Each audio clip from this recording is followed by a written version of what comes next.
In this reflection, we're thinking about the letter to the church in Smyrna. That's Revelation chapter 2, verse 8 to verse 11, if you'd like to look at it.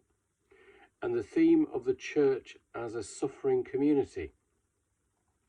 As I come to this, my reflection is that sometimes it's all too easy to push this theme away, or to dress it up in words we Christians know we ought to use to describe suffering as applying to others, but not really to us.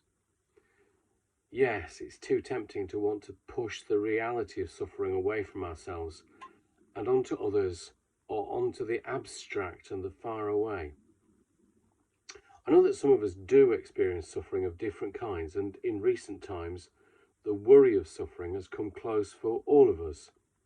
As we reflect on war in Ukraine, where blow by blow we see people's lives demolished, I imagine hardly anyone watching or listening to this reflection can fully embrace the horror and the tragedy of such suffering which is before our eyes every day.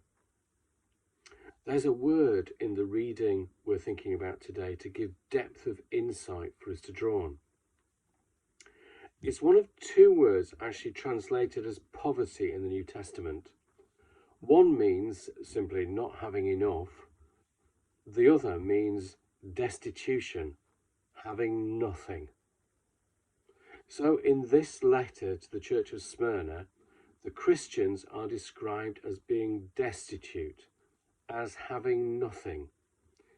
It's this second word for poverty that's used to describe their lot. I guess not many of us experience that kind of destitution, that kind of suffering in our lives.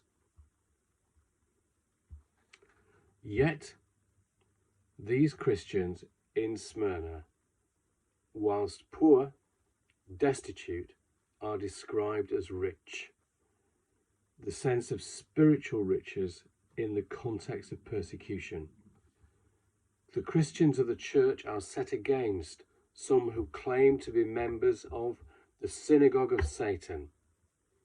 So the issue at stake is not just about destitution, suffering, it's also about those who would be the church's adversary, be against you, persecute you. That word Satan, for example, its literal meaning is adversary. So besides focusing on the destitution of Christians in Smyrna and their suffering, the letter also focuses on their adversary, those who are against them. The passage we're reading in Revelation 2, verse 8 to 11, describes the adversaries of the Christians as committing slander. However, the Greek of the New Testament goes further, with a word that has at its root our translation, blasphemy. These adversaries were speaking against the things of God. It wasn't just slander, it was stronger. It was more like blasphemy. So here are these Christians, destitute, lives torn apart, opposed by these blasphemous adversaries.